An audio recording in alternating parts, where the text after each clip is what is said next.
Usted está ingresando en la dimensión de la experiencia Tabile.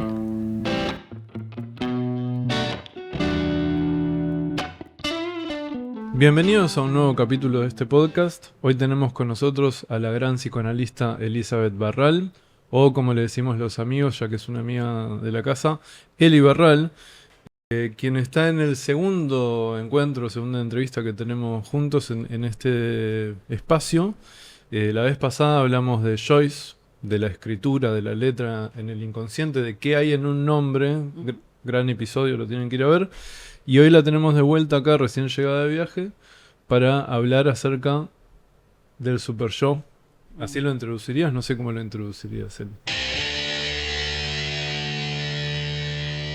Sí, lo introduciría como el resto, el resto de mi trabajo, digamos, del libro anterior, un resto del análisis que no cedió, ¿no? No cedió de ceder,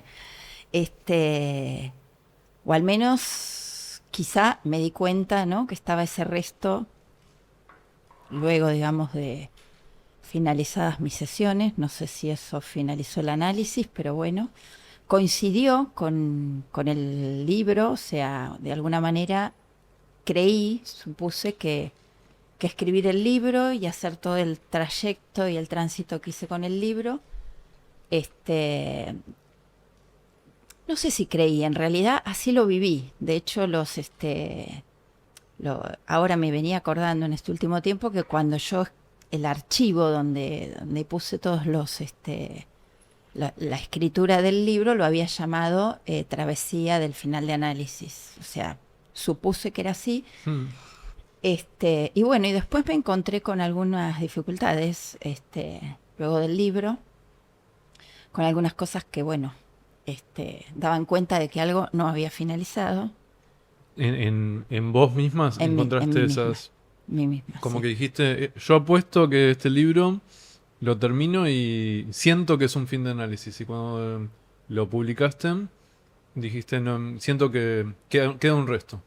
Claro, fue un poco después de publicarlo y de algunas cuestiones, ¿no?, personales que me pasaron con el libro, con sacar a la luz el libro y, bueno, cosas que me sucedieron, pero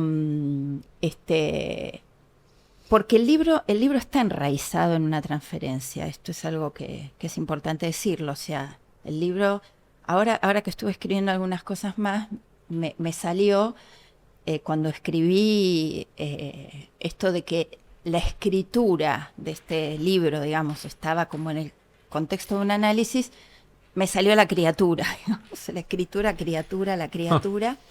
Bueno, salió del análisis, o sea, fue un libro escrito en transferencia. Y como a mí se me había dificultado un poco la cuestión de podríamos decir, la disolución de la transferencia, bueno, supuse que escribiendo, obviamente que el trabajo de escritura hizo mucho, quizá para que después quedara, digamos, el resto, ¿no? Algo ahí, a ver qué hacía yo con eso. Ujú. Entonces, bueno, ahora empecé a escribir nuevamente, y empecé por algo testimonial que tiene que ver con esto, con esta criatura del análisis, que bueno, un producto hubo de eso, ¿no? Y ahora es un testimonio por ahí de lo que, más a nivel inconsciente, porque aparece en los sueños, de cómo fue transcurriendo el parto de la criatura, vamos a decirle así. Me encantan las metáforas. Sí. Es que Sí. me salen así, sabes que la criatura me apareció. Además, yo tuve 2 hijos y cuando empecé a escribir en esta segunda ocasión, en realidad empecé a escribir lo que me pasaba, porque ya no iba a análisis, y cuando empecé a escribir se me venía la metáfora de los 2 hijos. Lo que me pasó con mi primer hijo, lo que me pasó con el segundo, y bueno, sí. Y con este tercero. Bueno, Bueno, no sé. sí, Sí. vos decís claro, La criatura. la criatura, claro, sí.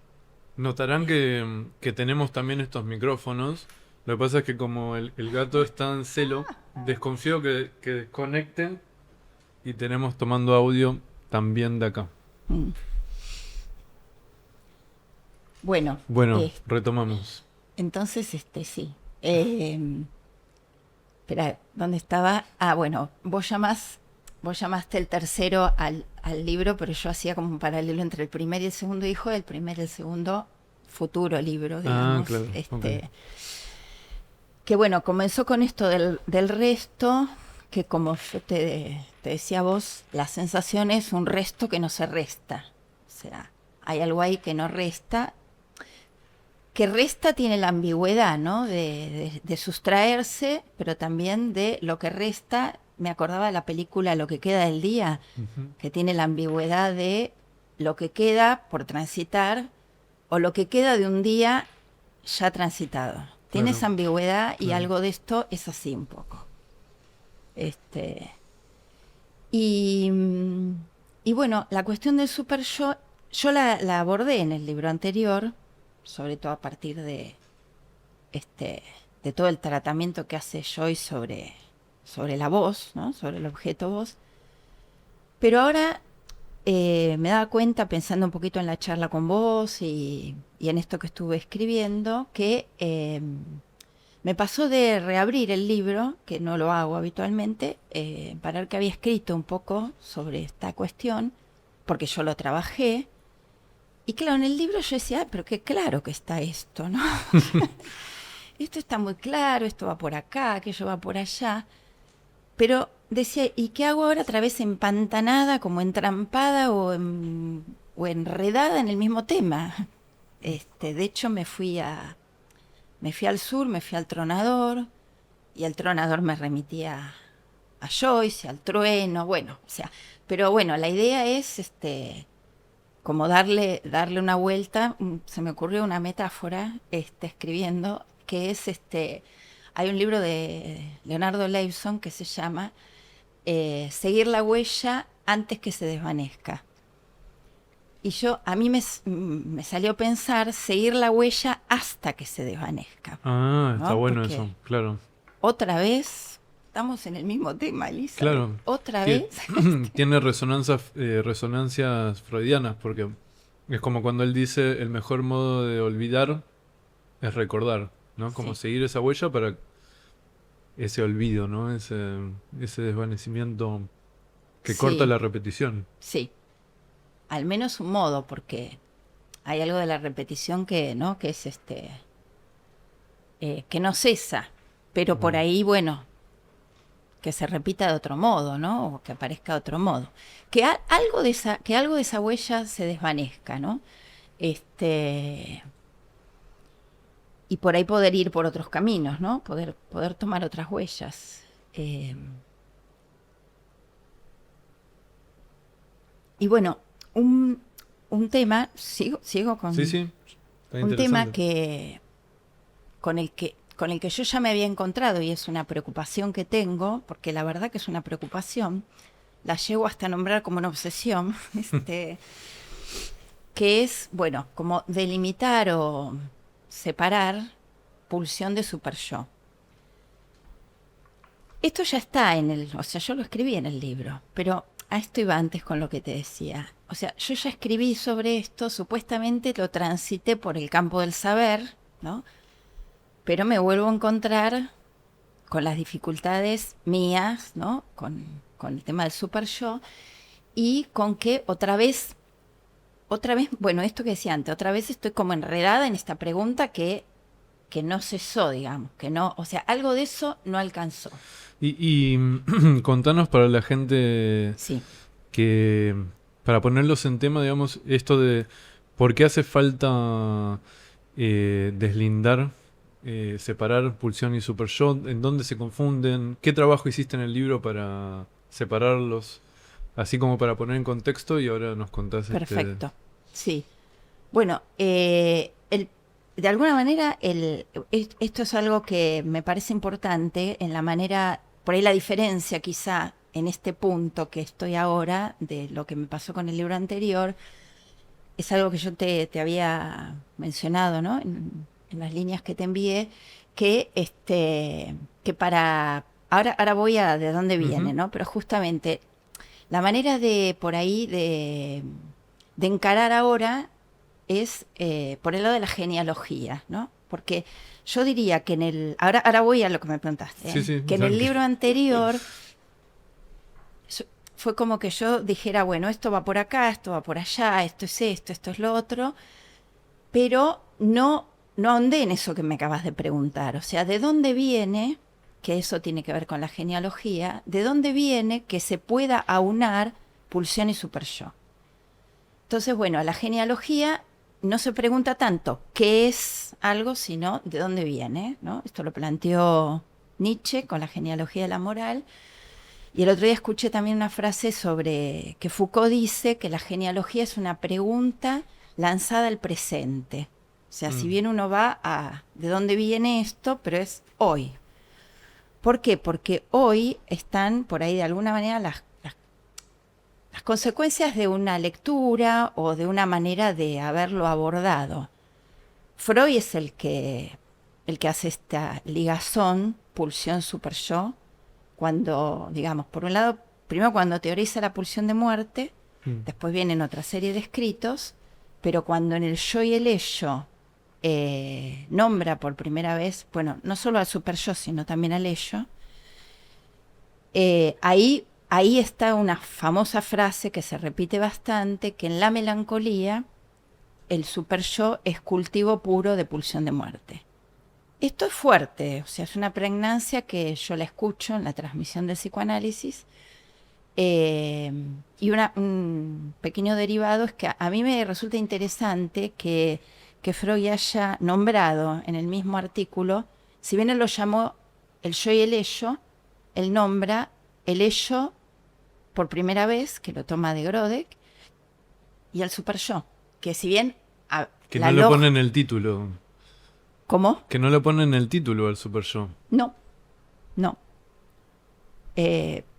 Pero lo nombra de ese modo, al menos en lo que yo pude rastrear, creo que es así, que lo nombra por primera vez de esa manera, porque él hablaba del ideal del yo, o de la censura, la conciencia moral. O la instancia criticadora. Claro, sí. La crítica, sí, pero no super yo. Sí. Una cosa así, un pequeño desvío, es que es interesante, porque el ello es, bueno, es un problema decir pero el ello estaría en el orden, digamos, de aquello más impersonal, y el super yo... Se llevó un nacho. No creí que comería un nacho. No, Tampoco lo último que pobre. esperaba que se agarre era un nacho. Sí. No es hambre. No. Es instinto de robar y de caza. Perdón. No, está muy estamos. bien. Está muy bien. No, decía que en el mismo artículo aparece el ello como lo impersonal, ¿no? Esa vida que nos gobierna, dice Grodek, y Freud lo toma. Y algo que podríamos decir apunta, que es el superyo, apunta al ser, apunta a personalizar. Por eso a mí me resulta interesante la antinomia, por decirlo de alguna manera, entre ello y superyo en ese artículo. Eso no lo había captado, ahora te voy a preguntar acerca de eso. Iba a agregar, sí, con respecto a lo que decís de esta frase de que cultivo de pulsión de muerte del superyo. Claro, porque Freud teoriza en la melancolía como el gran sadismo que tiene la instancia criticadora con el yo. Exacto. En la melancolía, ¿no? Sí. Que también hay un poco en la neurosis obsesiva y que todas las estructuras tienen también, pero que en neurosis obsesiva está como un poco más acentuado, y en la melancolía está súper acentuada, hasta llegar a un sadismo que puede llevar al suicidio, ¿no? Exactamente, sí. Y lo que me llamó la atención es eso, ¿no? ¿Cómo es eso de que el superyo apunta al ser, dijiste? Claro, porque, bueno, esto ya es una formulación de Lacan, pero primero que el superyo está fundado, podríamos decir, en la identificación, y esto no es un dato menor. Por lo tanto, otorga identificación al sujeto. Es un buen punto. Claro. Y después porque, bueno, Lacan de alguna manera lo teoriza como el tú eres, ¿no? Como si el punto de partida del super yo fuese tú eres. O sea, eso que de alguna manera dictamina el otro sobre un sujeto que ni bien le empieza a hablar, de alguna manera se dirige a un tú. El sujeto primero es nombrado como un tú eres, y bueno, hasta que puede nombrarse yo, pero el origen, o sea, el inicio, el punto de partida es tú eres. Perfecto, sí, muy claro. Entonces Sí, hacías la distinción del ello y el super yo, como que, bueno, el super yo apunta a la identidad, al tú exacto. eres, y el ello es lo que no es yo. Claro, justamente. Un detalle más, que lo dice, que es una nota de Strachey respecto del yo, porque en este artículo que se llama El yo y el ello, después en el humor, Freud va a decir algo muy fuerte, que es que el núcleo del yo es el super yo.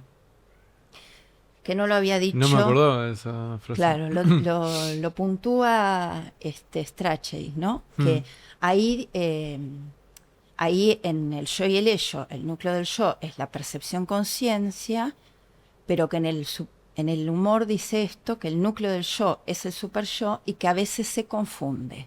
Que esto es muy interesante en la clínica. Muy interesante. Pues Mm, además el del humor es ya finalizando la sí, vida, ¿no? sí. De Freud. Y un punto interesante que seguramente la gente que está escuchando y que está más o menos en tema entiende, digamos, la contradicción o la pregunta que se puede abrir también, porque al mismo tiempo lo pulsional en Freud por lo menos queda muy asociado al ello Totalmente. y el super yo Claro, como a lo que reprime o exactamente. limita al ello, ¿no? Entonces ahí Mm, está como esa ambigüedad, pero como la tal cual. pulsión es del ello o la puede tomar el super yo o cómo es. Esa pregunta es re interesante. Yo, yo también, esto que decía antes de, por ahí no se trata de separar esto va por acá, esto va por allá, sino ahora se va a llevar una, una almendra. Este, esto va por acá o esto va por allá, sino como meterse en estas paradojas en las que de alguna manera Freud, eh, bueno, Freud era muy fiel a lo que encontraba, ¿no? En la clínica, pero que hay incluso en las formulaciones de Freud cosas paradójicas. Es divino, Divino, divino. divino. Porque es como vos decís, ¿cómo puede ser que Freud mismo dice el super yo es el mayor obstáculo a la satisfacción pulsional? Claro. ¿Cómo puede después llegar a formular que el super yo es pura pulsión, ¿no? Que la Claro. frase dice pura pulsión. Yo entiendo, ahí me intriga saber a dónde lo llevas vos, pero que supongo que en Freud está muy clara, cosa que en Lacan no tanto, la diferencia entre pulsión de muerte y otro tipo de pulsiones. Yo entiendo que cuando Freud dice que el Mm, super yo está unido a la pulsión es específicamente al sadismo, a la agresión, mientras que Lacan dice toda pulsión es pulsión de muerte y claro. ahí ya se armó una complicación extra. Sí, después podemos decir algo de Lacan también, porque de alguna manera Lacan yo creo que contribuye a que se siga pensando al super yo como pura Para mí pulsión de sí, muerte, sí, sí. sí. ¿Vos por qué lo decís? Y yo creo que al haber juntado a Kant con Sade, o Ujú. sea, al hacer esa juntura de la ley moral con Sade, con el sadismo, o sea, retoma el mismo punto que Freud, Sí, aunque diga, ¿no? La pulsión de muerte, o sea, la pulsión es una y es de muerte, ¿no? Pero al haber aunado ley moral y sadismo, sigue la misma lógica que Freud en ese punto. es un A buen lo mejor punto. no, a lo mejor es una lectura mía, pero de todas maneras el artículo Kant con Sade es francamente ilegible, o sea, intenté Sí, leerlo, pero sí, es es terrible. tremendo, es tremendo. Pero lo que no es terrible es indagar también a qué llamamos sadismo. Porque estuve leyendo Bataille, cuando cuando leí los artículos de Bataille sobre el sadismo, sobre Sade, mejor dicho, no sobre el sadismo, son increíbles. ¿Está bueno? Buenísimos, buenísimos. Primero, bueno, tiene un ápice de moral. Yo intenté leer Sade estos meses. Mira. Porque, bueno, estoy investigando tema del fantasma. Basta. Te va a bajar el volumen.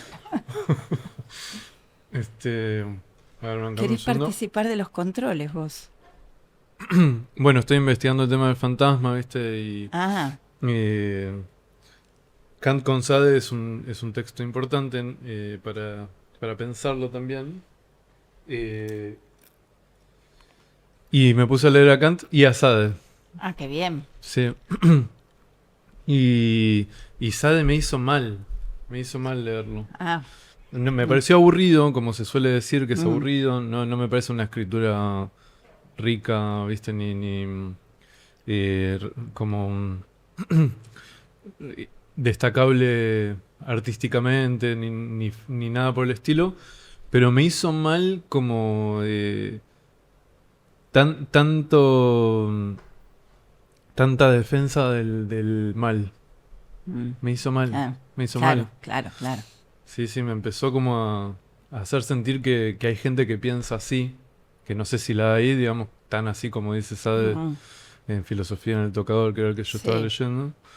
Pero viste, como que dije, es tremendo las cosas que está diciendo. Sí. Además de que la parte erótica me parece poco erótica. Sí, poco erótica. Bataille lo liga al erotismo, o sea, los artículos de Bataille están en el libro El erotismo.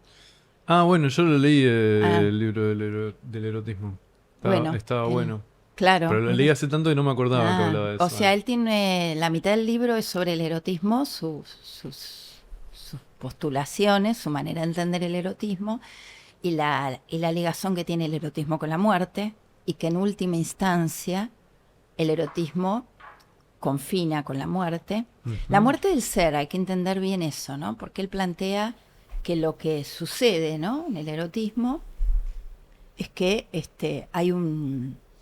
Bueno, él habla de la continuidad del ser o de la discontinuidad del ser, que hay un desfallecimiento del ser, por decirlo de alguna manera rápidamente para no entrar en Bataille. Y en la segunda parte del libro están los 2 artículos sobre Sade. Y bueno, igual yo tengo que trabajarlo, no lo he trabajado, pero sí leer a Bataille, que es otra lectura que la que en el psicoanálisis por ahí se escucha sobre Sade y lo que por ahí Lacan planteó sobre Sade, porque Bataille que tiene como una lectura más liberal, de hecho habla de la libertad soberana de Sade. Mirá. Y de alguna manera Sade lleva al límite y atraviesa el límite de eso hacia lo que no me sale la palabra, como de eso hacia donde iría el erotismo, que es este desfallecimiento del ser. Bueno, lleva hasta la muerte, ¿no? O hasta el crimen. Incluso imaginan algunos personajes un sufrimiento más allá de la muerte, ¿no? Como tremendo. Algo que no tiene... Claro, es tremendo. Pero bueno, él lo pone dentro del orden de la... que es una... Es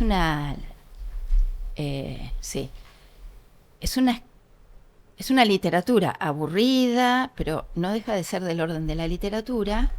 Bueno, no importa, no me voy a meter con lo que dice Bataille, pero sí lo que me hizo pensar es en el tema de las lecturas, en poder desarmar a qué llamamos sadismo. Llamamos sadismo a algo que va más allá de todo límite, a la crueldad, a la agresión, al mal, ¿no? ¿Qué llamamos sadismo? ¿Y qué es el sadismo del super yo? ¿A qué llamamos sadismo del super yo? Buena pregunta. Es pregunta por ahora. ¿No tenés una hipótesis? Lo que pasa es que si vos lo lees en la clave que lo lee Bataille, de que el sadismo, el sadismo no, lo que Sade produce es un ir más allá de los límites, un más allá del principio del placer, Ahí uno puede decir, bueno, sí, el sadismo es pulsión de muerte. Ahora, la crueldad o la agresión, porque esto también está en Freud, la agresividad, la crueldad, ¿se la puede adjudicar a la pulsión? Porque yo pensaba, la pulsión no tiene atributo. No, para mí no. O sea, Claro, yo estoy muy influido por Lacan ya en este punto, o mi lectura de Lacan. sí, Eh, y no me gusta esa división entre, no sé, todo lo que es agresión o destrucción, pulsión de tal cual, muerte. tal cual. A mí me gusta la postura que plantea Lacan al principio de su enseñanza, ya cuando plantea la carta robada y el automatismo de repetición, y lo plantea como lo que está silenciado buscando entrar en el orden simbólico, a eso le llama pulsión de muerte. Ah, mira, no tenía esa... Mira qué interesante. Al final del seminario 2 lo dice súper Ah, súper claro. Eh, y es como eso que es... como lo que insiste en entrar. Sí, que en realidad tiene una clara también antecedente en Freud, ¿no? Que es una de las hipótesis que él hace con respecto a la pulsión de muerte, que es quizás es el principio del placer, intentando que esto que está por fuera del principio del placer entre dentro de lo simbólico, diríamos, ya pensándolo desde Lacan. Sí, Eh, como algo que no está escrito, que finalmente claro, logre escribirse de alguna manera. Sí, yo entiendo que eso es lo que plantea Lacan. Entonces ahí pierde una cualidad. No importa si eso que no claro, está tal cual, escrito tal cual. es agresión o es amor No, o no, es es otra que no cosa. tiene cualidad la pulsión. Por un lado es acéfala, ¿no? Esto es un término de Lacan, ¿no? Pero bueno, este ello que hablábamos recién Sí. es acéfalo, es sin sujeto. Recién al final, ¿no?, del circuito de la pulsión aparece un nuevo sujeto, eso lo dice Freud. Lacan lo toma. Es Mm. acéfala. Y además, si es del orden de lo real, no es ni buena, ni mala, ni cruel, ni agresiva. Después uno puede pensar, porque Freud va tendiendo a transformar... Freud fue muy fiel a lo que descubrió. Y Freud descubre la pulsión de muerte en la repetición, no en la destrucción. Totalmente. Esto es Después se muy interesante. desvía Después se hacia desvía la hacia la destrucción. destrucción, claro. Ahora, en un punto, Lacan toma lo de la destrucción de la pulsión de muerte en el seminario 7, pero para darle un carácter creativo. Dice que, cosa que es real, que toda pulsión, en la medida en que destruye como para volver a la nada o para volver a partir de cero, y entonces la posibilidad de un creacionismo, ¿no?, a partir de cero, ¿no? Volver a empezar algo nuevo. Ujú. Entonces, en ese sentido, hay algo de la pulsión que podríamos decir rompe o tiene ese carácter destructivo del ser o de las ligaduras de la palabra, por ejemplo. Esto Freud lo dijo claramente Más allá.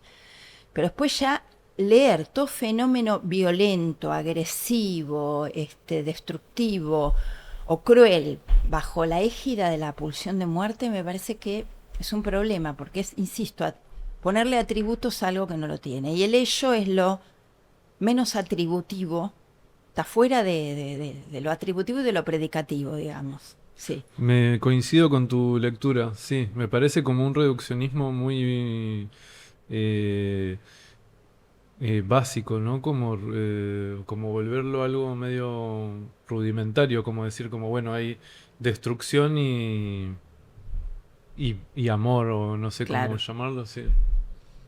Sí, para mí la pulsión va por otro lado. Y otra cosa, que vuelvo a algo que vos dijiste, que de alguna manera, hablando de la genealogía, está el germen, está el germen en Freud, es que al haber planteado Freud dos pulsiones, pulsión de vida y pulsión de muerte, es lo que vos decías. Esto contribuye a la hipótesis de Freud, que es que la desmezcla pulsional carga el super yo de pulsión de muerte, ¿no? Y como que le retira la vida. Ahora, si no hacemos un dualismo pulsional, que Freud necesitó mantenerlo, si no lo leemos en la clave de dualismo pulsional, ya esa hipótesis no se mantendría, ¿no? Tenés razón, Mm. claro. porque la vida es muerte y la muerte es vida, en esto mismo que Lacan plantea, ¿no? Del creacionismo de la pulsión, ¿no? Incluso dice como un movimiento sublimatorio de la pulsión. Pero a mí, ¿sabes lo que me gustaría? Vos lo dijiste antes, pero volver como a las paradojas que plantea, ¿no? Porque que tiene que ver con formulaciones. Vos me preguntaste al comienzo, bueno, ¿por qué me interesa como abrir este panorama? Es porque yo escucho, digamos, en lo que circula en el ámbito del psicoanálisis, esta versión, la versión de Freud, de la desmezcla pulsional. O sea, hablar de desmezcla pulsional ya implica pensar que hay dos pulsiones. Sí. Y es volver al dualismo. Eso por un lado. Y después, en esta versión que circula, ¿no? De que se la sigue pensando a la pulsión de muerte como el mal, mi lectura, creo que vos coincidís con eso, es que se moraliza el goce. Primero que ya poniéndolo en términos de bien y mal, volviendo a lo de Nietzsche, que planteó un más allá del bien y del mal, poniéndolo en bien y mal, ya hay una moralización, ya hay un planteo que se vuelve moral.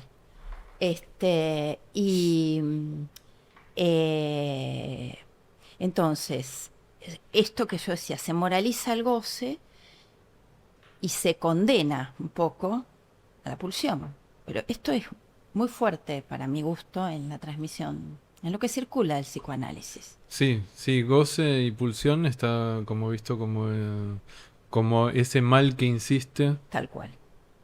Y está asociado al super yo, ¿no? Muchas veces. Claro, es que ese es el problema, que está asociado al super yo. Entonces yo decía, para volver a las paradojas, vos la dijiste antes, pero a mí me pasó leyendo El malestar en la cultura, capítulo 7, creo que es en el final del capítulo 7 del malestar en la cultura, que encontré algo que yo decía, pero acá hay algo que... Freud dice algo muy interesante, y es que la renuncia pulsional crea la eticidad. Esto me parece buenísimo de parte de Freud. Alta frase. Total, porque él no dice que la pulsión se reprime por el super yo porque hay una norma ética o porque hay una moral, sino que la renuncia pulsional es lo que crea la eticidad. Eso me pareció increíble de Freud. Bueno, obviamente, es admirable en muchos sentidos Freud. Pero, o sea, yo no lo hubiera pensado, por eso me pareció increíble. Digo, mira qué interesante el planteo que hace. Pero después, de alguna manera, a ese párrafo yo le encontré como un contrasentido, porque Freud plantea ahí que una vez que la renuncia pulsional crea eticidad, después es a cargo de la eticidad o de la moral el exigir la renuncia pulsional. Interesante. O sea, hay una primera renuncia que no es por mandato moral. Exacto. No sabemos por qué es, o yo no sé por qué es. Sí. Y las segundas, sí las serían. segundas sí, pero no lo que dio origen a la eticidad o a la moral. Entonces ahí se lee, ahora por ahí no podemos leer el pasaje o el párrafo, pero para mí es re interesante, que abre la pregunta de, una vez que se constituye la moral que exige la renuncia pulsional, ¿cómo podemos pensar que esa instancia que exige la renuncia pulsional sea ella misma pulsional? Hay un Repetime. Claro. O sea, Freud plantea en ese mismo párrafo que el primer tiempo es esto, que la renuncia pulsional crea la eticidad. Después, en un segundo tiempo, la moral exige la renuncia pulsional.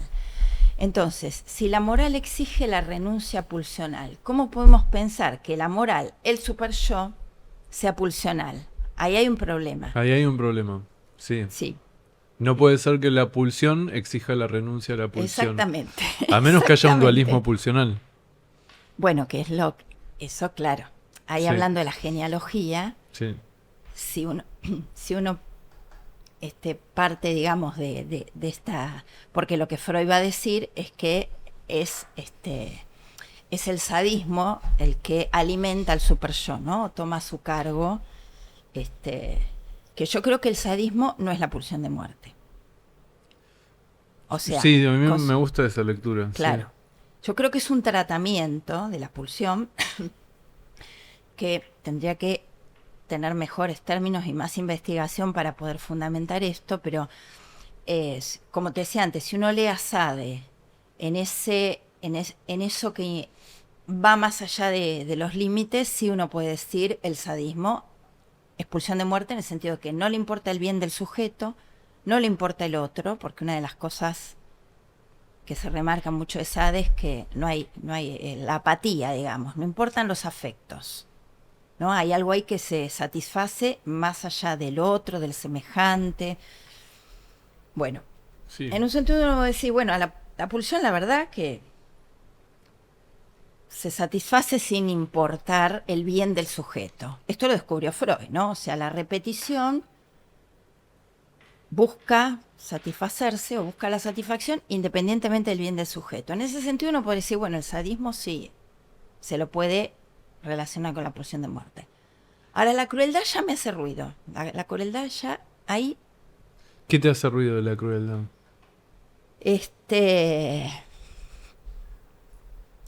A ver, es una buena pregunta.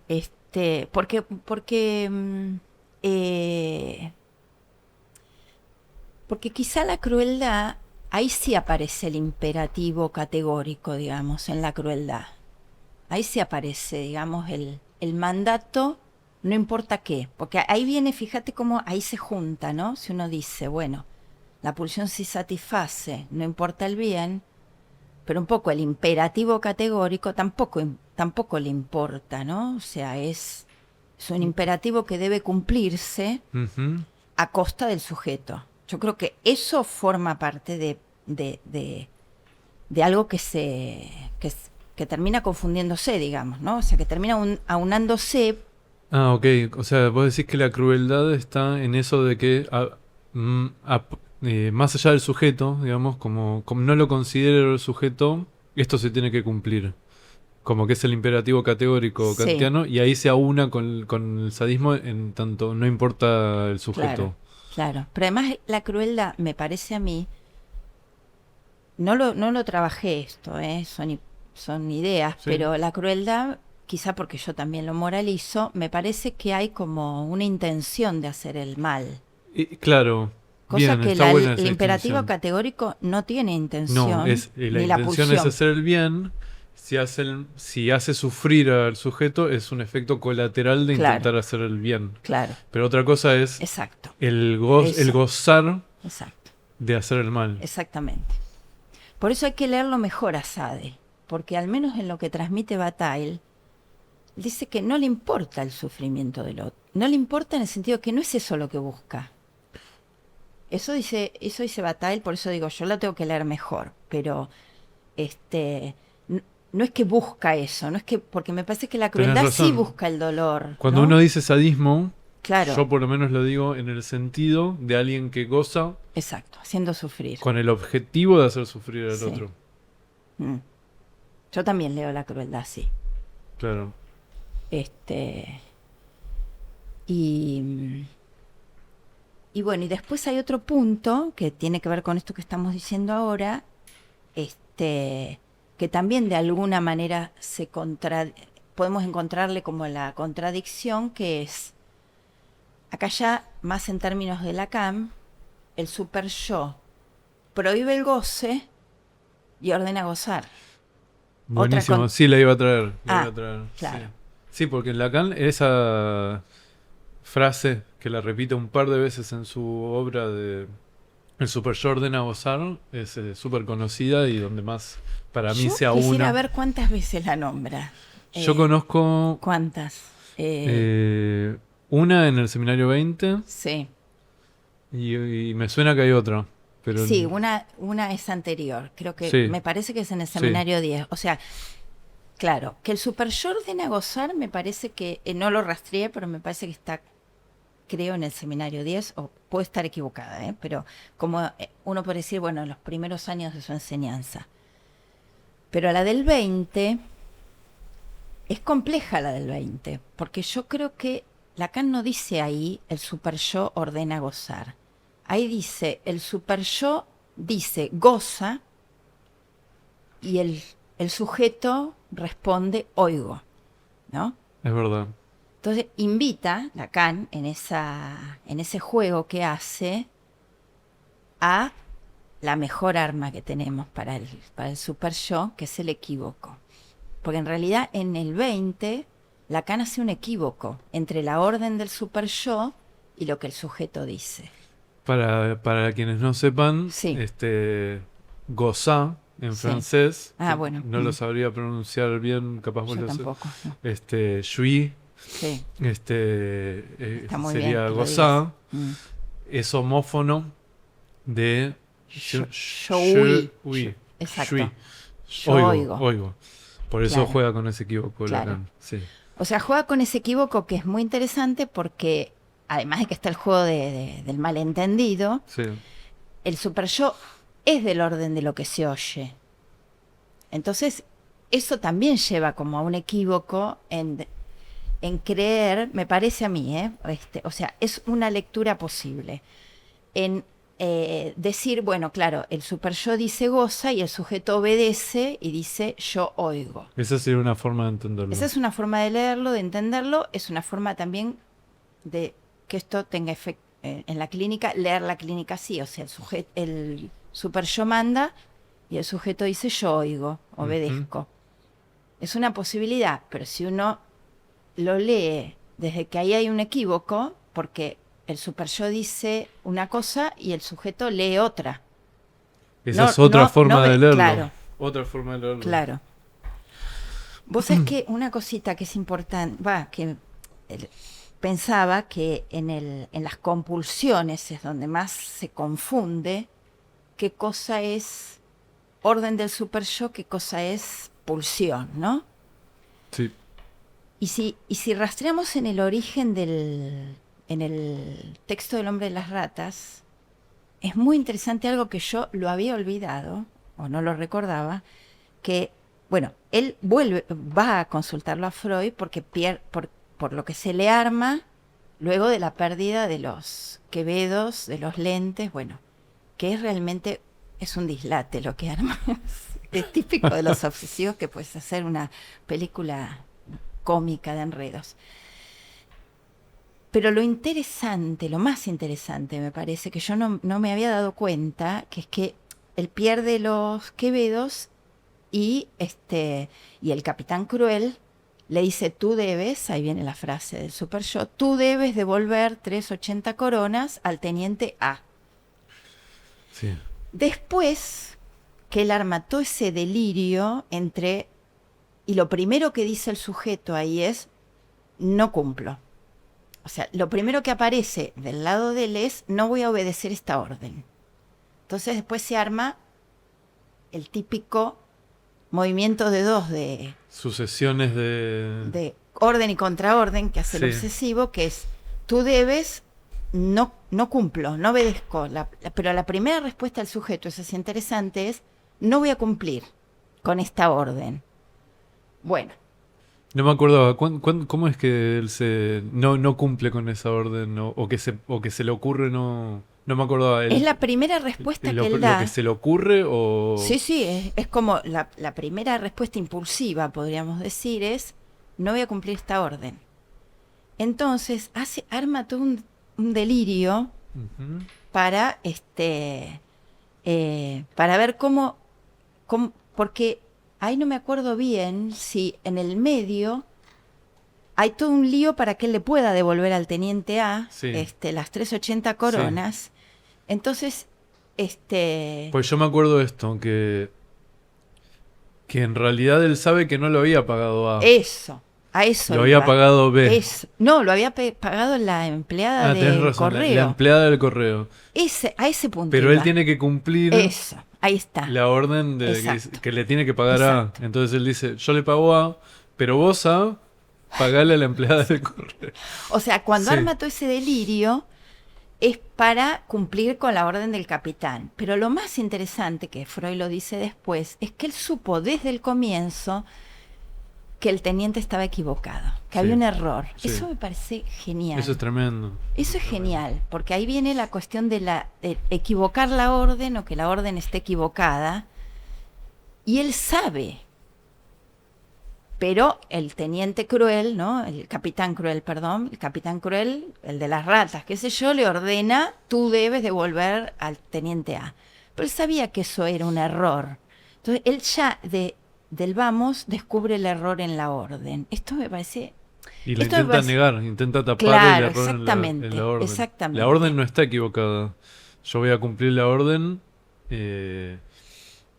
y que llega a donde tiene que llegar en realidad el pago, que no era a la chica de la estafeta Claro, postal. después es muy gracioso porque para que no le llegue a A y no cumplir con la orden, entonces hipotetiza que se lo puede mandar a B y que B se conecte con A. Es muy gracioso. Sí, es gracioso. Es muy gracioso, pero no, iba a eso, lo que vos dijiste. A equivocar a la orden o a no equivocar. equivocar la orden. Y Te iba- aquel sabía de esa equivocación. Y ahí se arma el síntoma. Esto. te iba a Sí, preguntar, Eli, sí. me voy un poco de tema, pero seguro tiene que ver. Sí. Eh, ¿Cómo identificaste o por qué se te ocurrió eh, que ese resto que vos sentiste cuando terminaste el primer libro tenía que ver con el Super Yo? Hasta ahí contás a donde quieras porque supongo que también toca Sí. tu intimidad. Sí. Y si no querés responderme, decís No, también. no, es que tiene que ver, sí, justamente, en que me apareció una barrera, en la sensación de una barrera que cayó sobre mí, Ujú. y no me permitió, como dice Lacan, que me encanta esa frase, franquear el paso. O sea, en algo que, acá volvemos a un punto que Freud dice, que el sentimiento inconsciente de culpabilidad es mudo. Porque no es que yo escuché una orden, no es como tú debes, no había nada, no había ninguna voz que dijera nada. Sin embargo, hubo un efecto de inhibición, de algo así como no pasarás. Como le dijo Gandalf a un dragón en El Señor de los Anillos, no sé si viste esa parte. No. Si no pasarás y Mira, qué destruye un interesante. puente. Bueno, Los fans mira, del Señor de los Anillos Ah. lo conocen. Bueno, mirá qué interesante, porque en el momento donde algo de esto me empieza a pasar, yo tengo un sueño. Ujú. Va lo del puente porque estuve escribiendo sobre el puente justamente. Mirá vos. Sí. De un puente que yo no había cruzado en Torres del Paine, en un trekking que hice. Un puente colgante que me dan mucho vértigo, porque este era muy largo y muy alto, sobre un río bastante correntoso. Yo no pude cruzar ese puente, pero eso quedó. Y tengo un sueño. Tengo un sueño que es que yo voy caminando por una parte de Torres voy del refugio Paine Grande hacia el refugio Frei, creía yo que era, que es un nombre de un refugio en Bariloche. Esto es Chile. Es Grey, el refugio. Bueno, yo voy caminando por un recorrido que hice. Me olvidé un detalle. La noche que yo tengo ese sueño, ha ido a ver la obra Los días afuera, que es muy interesante. No sé cuál es. Los días afuera es una obra de Lola Arias, donde actúan. Lola Arias es una genia, de paso lo digo, porque tiene otra obra sobre campo minado, sobre la guerra de las Malvinas, que es maravillosa, con excombatientes ingleses y argentinos de Malvinas. Muy conmovedora, súper. Esta otra es, Los días afuera son efectivamente mujeres que estuvieron presas en la cárcel. Y entonces, en la obra, las reas, porque así se llama la película homónima a la obra, Sí. Termina la obra con una frase que a mí me lleva al sueño y al puente. Primero que la obra se llama Los días afuera de la cárcel. Entonces, ellas ya están afuera y son, insisto, presas, o sea, ex presidiarias, son ellas las actrices. Tremendo. Y entonces la última frase de la obra dice: hay que construir un puente, pero ¿qué hay del otro lado? Esa es la frase que motivó mi sueño. Porque no es cualquier frase, o sea, hay que construir un puente, pero ¿qué hay del otro lado? Entonces, yo no había cruzado ese puente, el sueño lo tengo 3 meses después.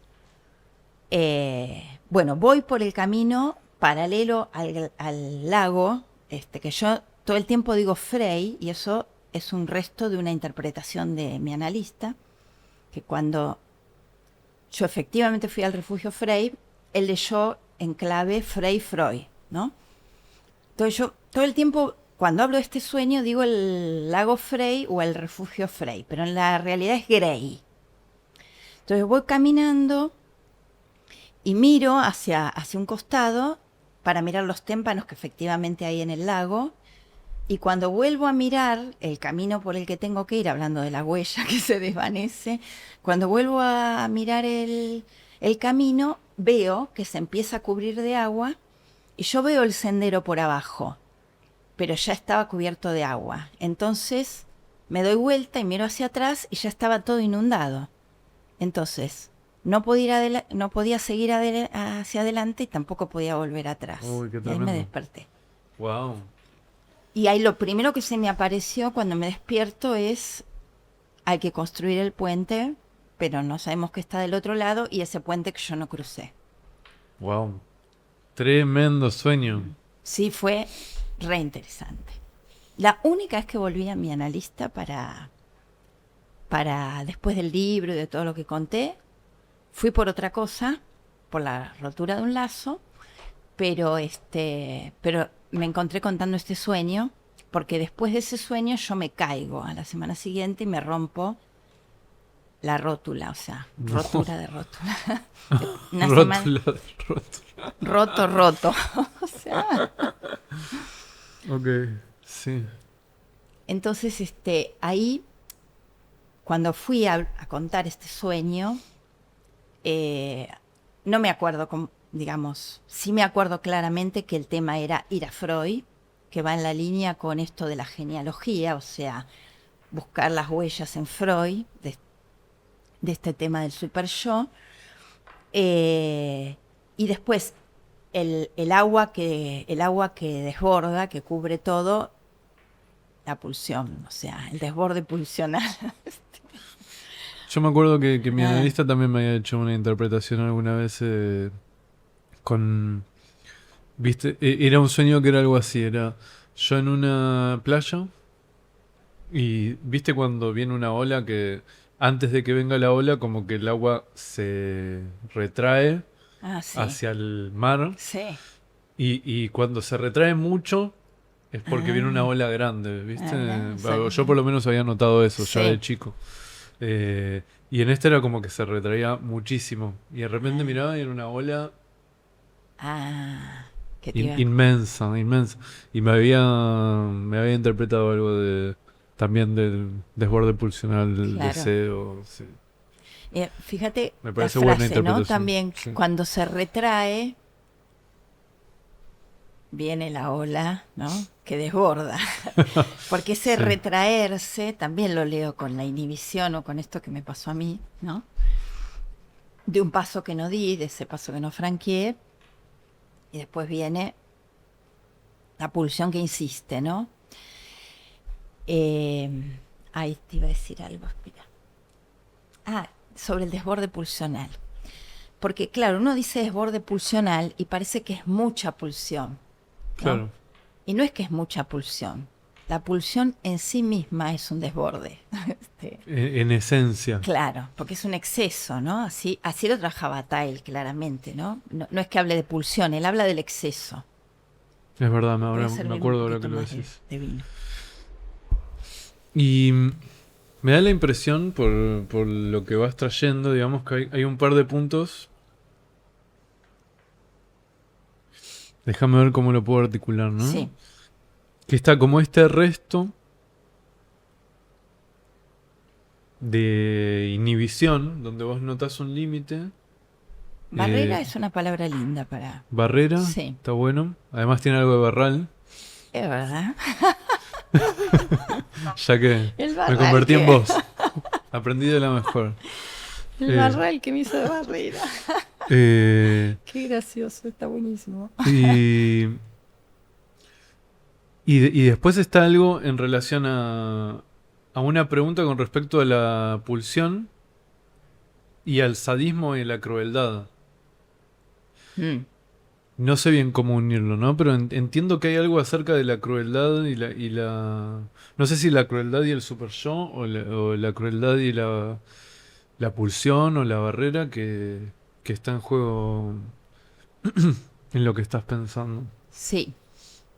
Yo por ahí podría llevarlo para un lugar que ahora sería, hablando de la genealogía, la cuestión en Lacan, ¿no? Con esto que decía antes de Can con Sade, ¿no?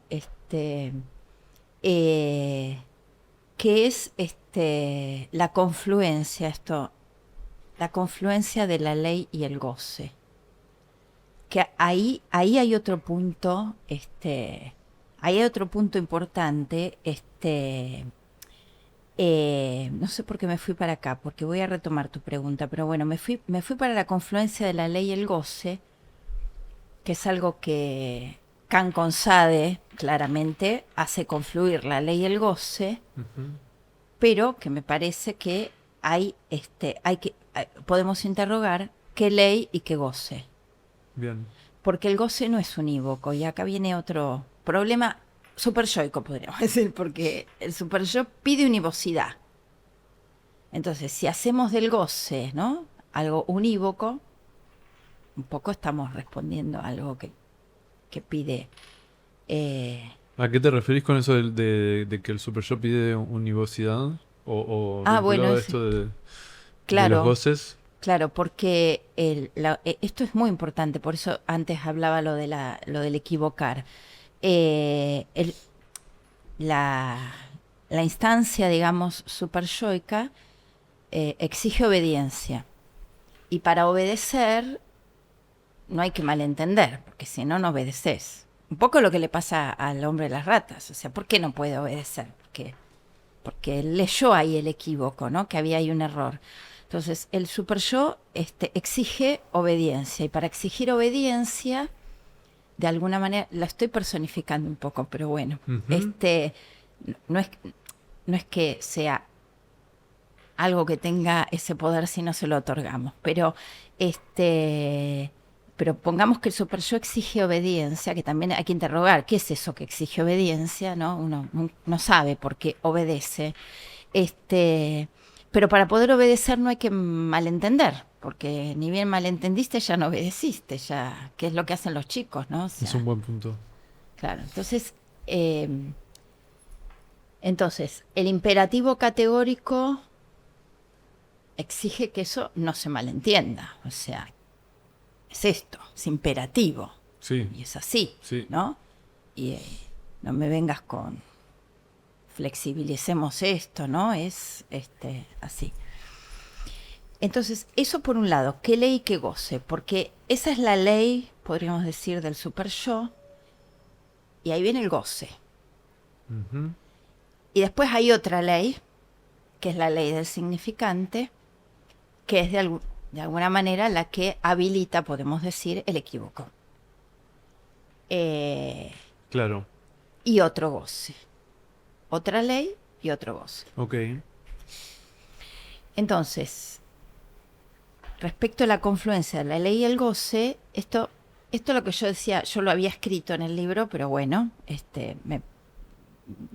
no bastó escribirlo, que es que cuando esto se lee, digamos, se puede deducir de Lacan, prohíbe y ordena el goce, el superyo prohíbe y ordena el goce, otra paradoja.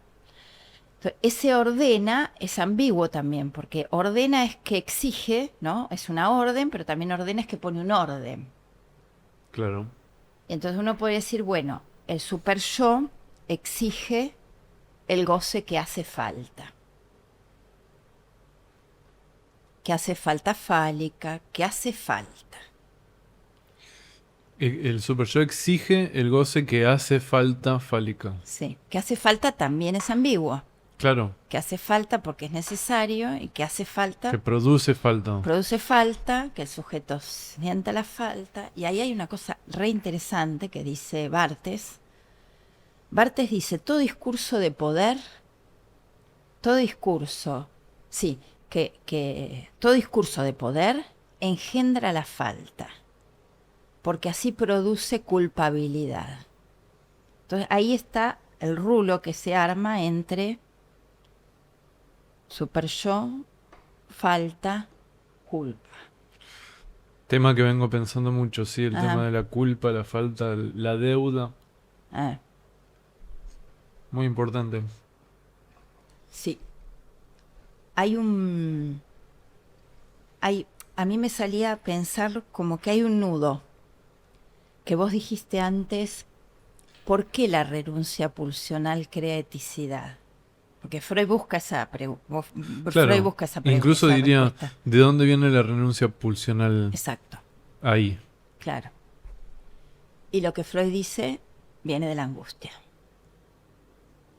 Viene de la angustia, de la pérdida de amor, del temor a la pérdida de amor, a la protección, y por eso el superyo, y esta es otra gran paradoja más, que yo me escandalicé cuando escuché que el superyo podía ser, primero el amor al superyo, o que el superyo podía ser una instancia amorosa, o que uno busque protección en el superyo. Yo dije, ¿cómo? ¿Cómo buscar protección en ese tirano cruel? Y bueno, en la clínica se ve muchísimo como es una instancia protectora, paradójicamente. Sí. Sí, se escucha mucho esto que lo trabaja muy bien Norberto también, ¿no? Que es la sensación de soledad, ¿no? Al ir más allá de ciertos límites. Y a veces la protección del superyo es sentirse acompañado, cobijado, Claro. como si ciertas decisiones tuviesen garantía, aval. Vos sabés que, bueno, Freud lo trajo un montón eso. Por un lado hay una cosa graciosa que dice, creo que es en El malestar en la cultura, que me causó mucha gracia, me pareció re interesante, que dice que las civilizaciones antiguas, cuando sentían, digamos, el infortunio, no se castigaban a sí mismos como el neurótico actual, sino que castigaban al fetiche por no haber hecho las cosas bien. Es muy interesante porque armaban el fetiche, ¿no? Como una figura protectora del mal, y cuando algo de eso no se cumplía, no cargaban sobre su yo, podríamos decir, ese castigo como hace el neurótico, sino sobre el fetiche. Y lo golpeaban, lo porreaban. Está buena la estrategia. Está buenísima. Es para aprender un poquito. Sí. Que los niños por ahí hacen algo de eso. Pero una cosa que dice Bataille, que me parece que sirve para pensar este nudo, vamos a llamarlo un nudo, que hay entre angustia, falta y culpa. Bataille lo plantea, porque él habla ese exceso, que lo llama violencia, que además dice que las primeras prohibiciones que él ha estudiado, digamos, de civilizaciones antiguas, las primeras prohibiciones cayeron sobre la violencia, no sobre la sexualidad. Son anteriores las prohibiciones sobre la violencia. ¿Eso dice Bataille? Sí, eso dice. Sobre ese exceso violento, ¿no? Que él de alguna manera vos lo dijiste antes, claramente va a poner ese exceso en lo que excede a la palabra, en lo que está más allá de lo simbólico de la palabra. Pero él plantea en este nudo, ¿no? Continúa, ¿eh? Sí. Él plantea que vuelvo al desamparo, ¿no? A por qué el super yo y el desamparo. Él dice como que ante la inermidad, él no dice inermidad, esto lo digo yo, ¿no? Pero ante la inermidad de eso que excede, ¿no? De la violencia, él usa el término violencia, se busca, digamos, no se lo puede aceptar como algo o inevitable o que sucede como el viento o un temporal, ¿no? Como uno puede decir, bueno, como lo real, o sea, como algo con lo que no podés hacer nada. Entonces, él lo que dice es para, de alguna manera, evitar esa sinrazón de este exceso fuera de la palabra, se busca una culpa, una falta. Está buena la idea. Entonces entra en cierta razonabilidad. Esto porque se asocia con lo del fetiche, ¿no? Fue culpa del fetiche que no hizo bien su trabajo. Entonces ahí de alguna manera le encuentra como una razón a algo que si no es muy desamparador, porque no tiene razón. No tiene razón. Es el azar, es el infortunio, es la intemperie.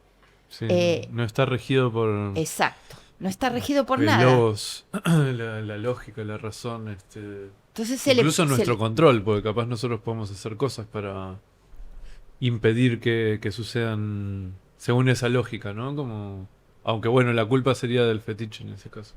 Claro, pero el neurótico, ¿qué hace? La culpa es de él. Claro. Entonces trata de arreglar, ¿no?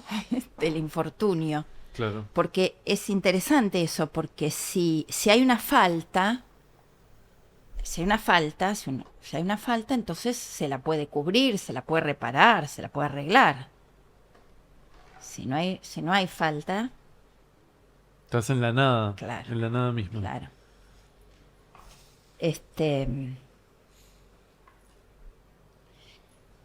Entonces, bueno, esto es, a mí me parece que el super yo anuda la angustia a la falta y a la culpa. Por eso exige, digamos, el goce que hace falta.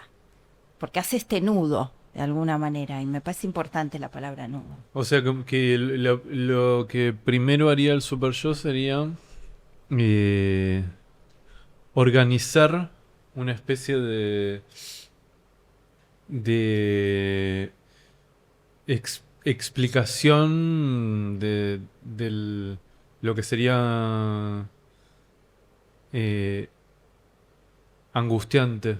Exacto. O por lo menos antes de ese orden sería angustiante, porque está Exacto. como no trabajado simbólicamente, es como una intemperie. Exacto. Y una vez que está armado,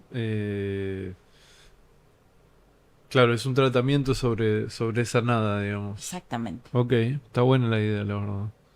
Bueno, Freud lo dice en Totem y Tabú, que cuando él estudia, digamos, toda la organización, ¿no? de la cultura alrededor del tótem, y él dice que la necesidad no fue religiosa, sino, o que por ahí antes de que esto sea religioso, la necesidad fue de poner un orden, podríamos decirlo en términos de Lacan, poner un orden al goce. Ahora se me fue la expresión de Freud, no me acuerdo cómo lo dice, pero dice que no es una necesidad religiosa, podríamos decirlo en términos de Lacan, sino un modo de regular, ahí está, de regular el goce. Está bueno. Esto. Está bueno. Sí. Y esto es... estas preguntas, digamos, y este desarrollo que estás haciendo, ¿se va a convertir en el segundo libro? Esperemos. ¿Tiene nombre ya? Sí.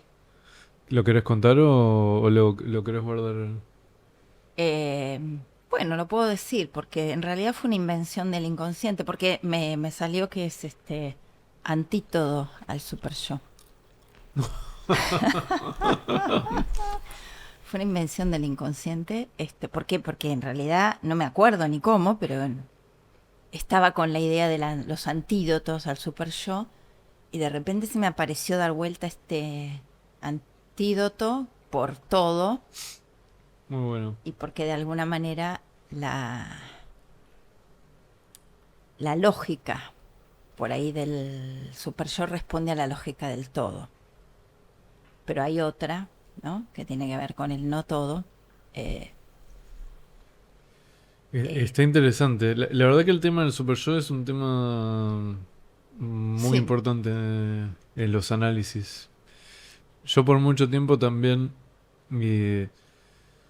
como que no quería aceptar esta idea de Freud de que una de las resistencias más grandes al análisis ah, era la resistencia del super yo. Y la de... O sea, de hecho, todas esas resistencias nunca me cerraron del todo, ¿viste? Freud, como que yo decía, acá no sé qué está pensando. Y esto del sentimiento inconsciente de culpa no me, no me, no me hacía sentido, no me gustaba, hasta me generaba mm, rechazo la idea. Y ahora pienso que tiene muchísima razón. Después de verlo en mí y en claro, pacientes, sí, es muy tremendo. claro.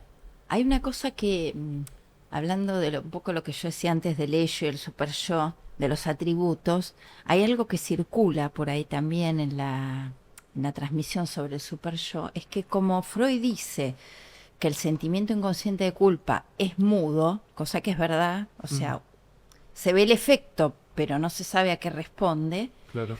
también no es una culpa consciente que el sujeto sabe que cometió una falta. No, No. no hay falta, no se sabe qué pasó, pero, ¿no? Sí, te Aparece. limitas en Exacto, el placer, el exacto. goce, Los que fracasan al los que triunfar, los fracasan que en triunfar. delinquen, o el mayor obstáculo a la cura. Que son esas cosas también que son súper eh, cursis y clichés, que capaz ves un posteo de Instagram que te dice, eh, pensás que no lo mereces, tal cosa, y es verdad. Lo peor es que es verdad. No, odio cómo está expresado en esos posteos porque es como muy cursi, muy Mm, cliché, pero apunta a ese punto también, sí, ¿no? Como de esa sensación de merecimiento o de no merecimiento inconsciente es muy tremendo. es muy fuerte. Es muy tremendo. Es verdad, o sea, existe eso. Sí, sí, sí, totalmente. Pero a lo que iba respecto del atributo es Sí, que como el sentimiento inconsciente de culpa es mudo, creo que Freud lo dice así, y la pulsión es muda, entonces se ahí tienen aúna un aunamiento, la claro. mudez del sentimiento de culpa con el de la pulsión. Entonces se lee, bueno, ahí está la culpa muda, creo que esto es una frase de Freud, la culpa muda, pulsión, ¿no? De muerte. Yo tengo Porque una no habla, hipótesis de sí. eso, ¿sabes? Ah, a ver. Pero es una hipótesis. Pero a mí me da la sensación de que una de las primeras referencias del Super Yo en Lacan, creo que es del Seminario 1, Sí. eh, que justo lo trabajé el año pasado, y habla como de... Ahora lo voy a decir mal, pero bueno, lo parafraseo. De la idea como de escisiones dentro de lo que es el orden simbólico, Ah, sí. Trabaja re bien, sí. y que una de esas escisiones dentro del orden simbólico sería como una especie de eh, inscripción. Yo lo pienso de esta forma, y no me acuerdo exacto cómo le dice él, eh, como de puro enunciado donde no está leída la enunciación, Mm, que es lo que hace que una frase eh, tome ese carácter super yoico para mí. claro. que es lo que vos decís, no está equivocado. O sea, es Claro. como, se toma como una literalidad y no se puede leer como que responde en realidad al deseo de una persona, eso que está dicho. Que está dicho con una intención, incluso desde intereses personales, problemas personales. Hay frases que, obviamente, cuando uno se constituye, toman ese peso Tal cual. como si fuesen realidades objetivas, porque ese enunciado no está leído, Sí. no está leído. Eh, y mi hipótesis es que la compulsión a la repetición tiene dos caras que confluyen, que es, por un lado, que si eso está leído como un mandato superyoico y una realidad objetiva, digamos, bueno, tiene sentido que se repita eso, ¿sí? Y por otro lado, algo más pulsional para mí, que es como la insistencia de lo que no está leído, eh, en, en abrir la posibilidad de que eso se escriba. Entonces siento que cuando uno repite cosas sufrientes, por decirlo de alguna Mm. manera, bien básica, eh, está como en ese límite donde lo que se repite es justo el instante de detención donde se podría leer algo distinto, pero aún no está leído, ¿viste? Como... No sé si lo estoy A ver, a explicando. ver, a ver. Estoy pensando a ver si se me ocurre algún ejemplo posible. No, creo que no se me va a ocurrir un ejemplo. Pero pienso que la repetición apunta a la posibilidad de tomar, por ejemplo, no sé, esa frase a la cual se puede reducir la repetición como una pista a algo que puede ser leído distinto. Me acuerdo que, bueno, tengo un ejemplo que no es mío en realidad, que lo trajo Juan de Olazo eh, cuando vino acá a hablar de asuntos del deseo y cuando trajo algo del fantasma, trajo un ejemplo de una paciente eh, que la repetición era algo así como... Ay, ahora no me acuerdo exacto, perdón, ¿eh? Pero que tenía que ver con que la madre se había suicidado, una madre depresiva, justo cuando ella empezó a trabajar y estaba empezando a salir, a independizarse, a salir al mundo, digamos. Y había sido algo así como, justo cuando estoy saliendo, Mm, ¿no? mm, Hace esto, mm, me abandona, o algo mm, así era. mm. Y la reinterpretación que había hecho después de mucho trabajo era algo así como, quizás estuvo resistiendo a suicidarse, que capaz estaba en mucho sufrimiento de esa madre y esperó hasta que vos puedas Claro, salir para irse para irse. tranquila. No te abandonó, sino que al contrario, digamos, La liberó. la liberó, ¿no? Como que la aguantó hasta donde pudo para permitirle salir. Y que eso tuvo un efecto muy poderoso, digamos, ¿no? Mm. Porque es Entonces, una lectura liberadora, sí. no victimizante, ¿no?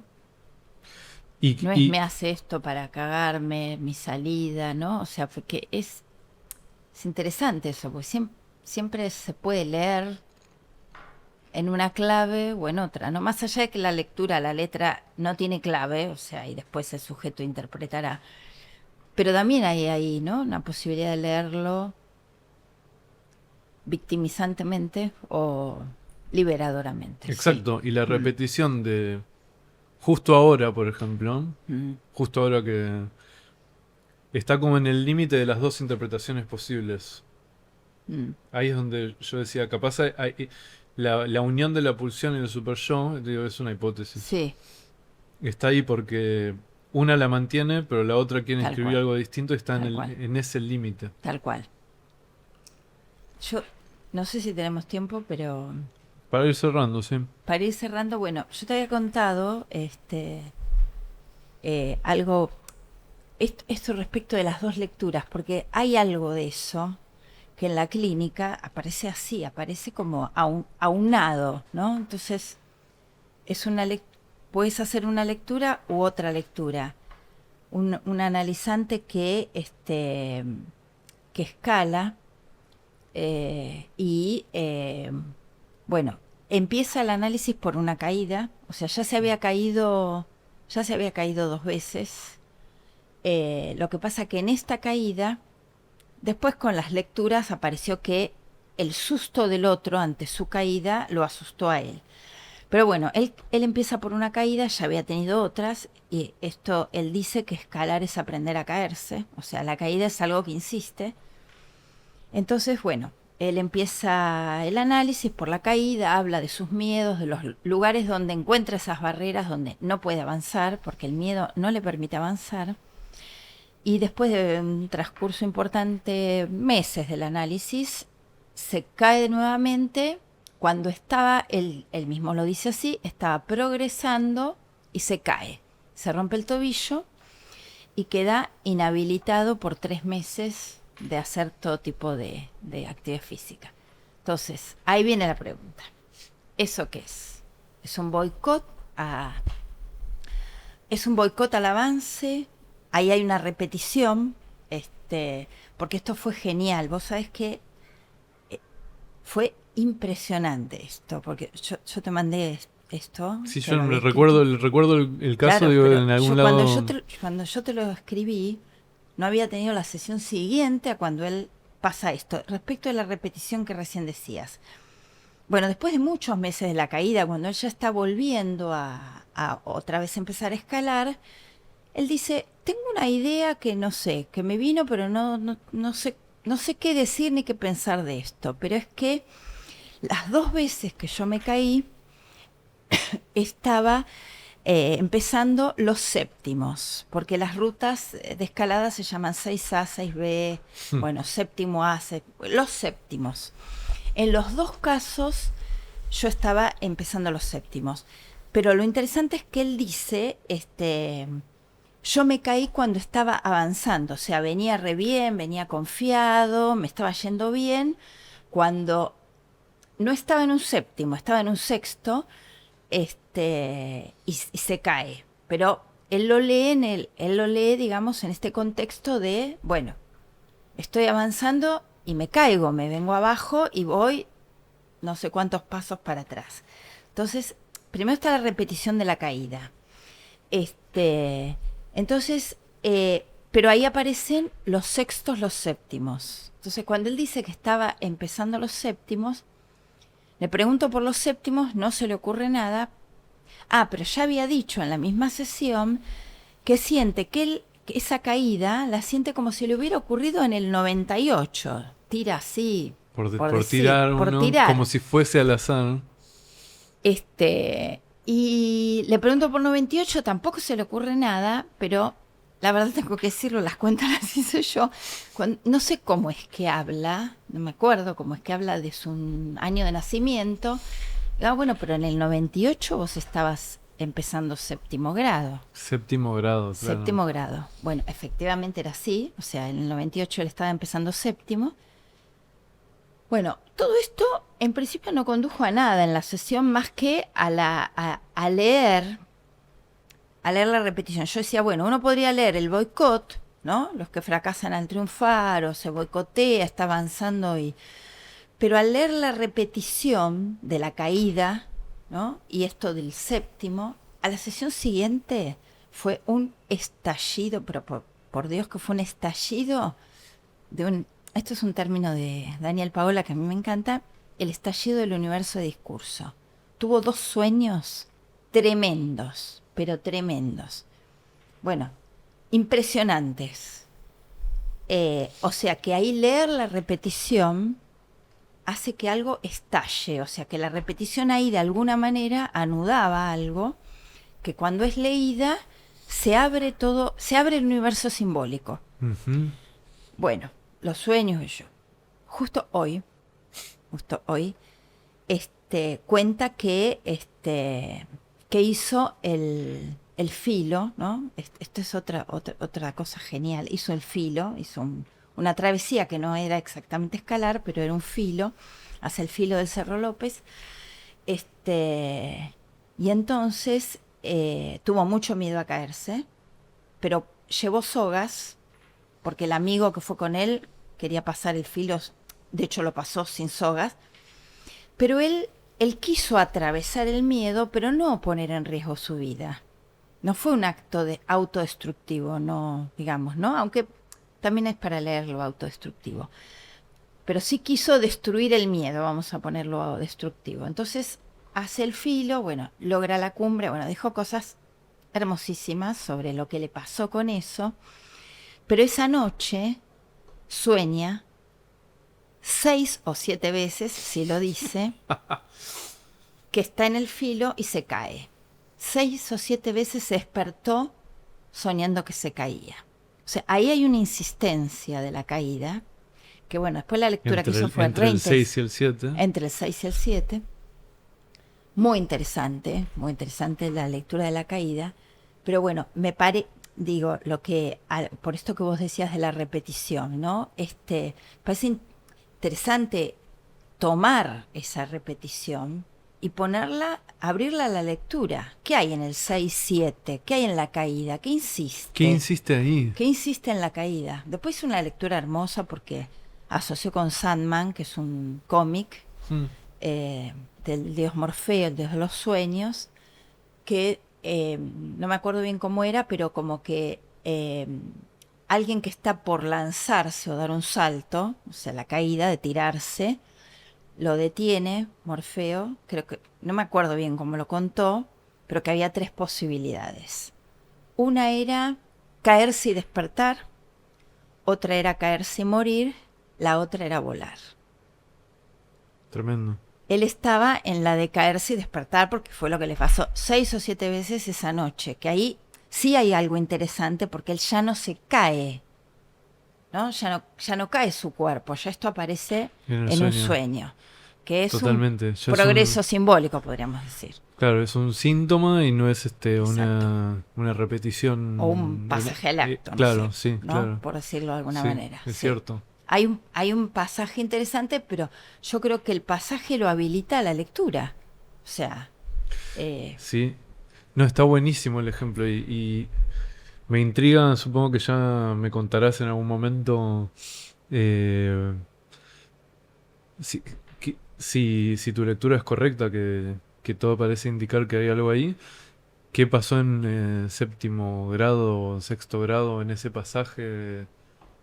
Es interesante la pregunta, porque lo que sí él recordó y trajo después es que el padre lo cambió de prepo de colegio. Y entonces él lo que dijo fue que fue una arbitrariedad del otro, y que él se encontró de repente ante o sea, algo no querido por él. O sea, fue ahí justamente donde el otro impuso algo, lo cambia arbitrario. No me acuerdo bien las razones por las cuales lo cambia de colegio. Claro, arbitrario es interesante. Claro, pues despierta, no te quiero interrumpir, ¿no? Pero despierta, claro, como toda una interrogación acerca de las intenciones de ese padre. Porque una cosa es decir, no conozco las razones, otra cosa es decir, fue arbitrario. Ahora, yo no me estoy acordando bien, pero hay una cosa interesante, porque para él fue traumático, porque ahí aparece el trauma del 7º, del inicio de los 7º, donde él, a esa edad, ¿no? Donde además aparece todo una cuestión de cambio también en el cuerpo, ¿no? Hormonal, sí, etcétera. Es justo en un momento tremendo, sí. Claro. Él entra en un espacio totalmente desconocido, pero lo que él habla en la sesión, que fue la misma en la de estos sueños, que son tremendos, es que en verdad, si bien fue traumático para él, esa arbitrariedad del padre, o sea, que no me acuerdo cuáles fueron las razones, Ya había tenido él varias veces cambio de colegio, pero bueno, él quería terminar en su colegio y de alguna manera el padre no le permite terminar en el colegio. Pero si bien fue traumático para él, también le abrió a un mundo, a algo desconocido. Entonces, una de las cosas que él dijo fue, quizá lo tengo que perdonar. Eso fue re interesante. No, está buenísimo. Sí. Pues además, y ya esto para ir cerrando, pero los lugares donde se repiten las cosas, esto para mí mérito increíble de Lacan,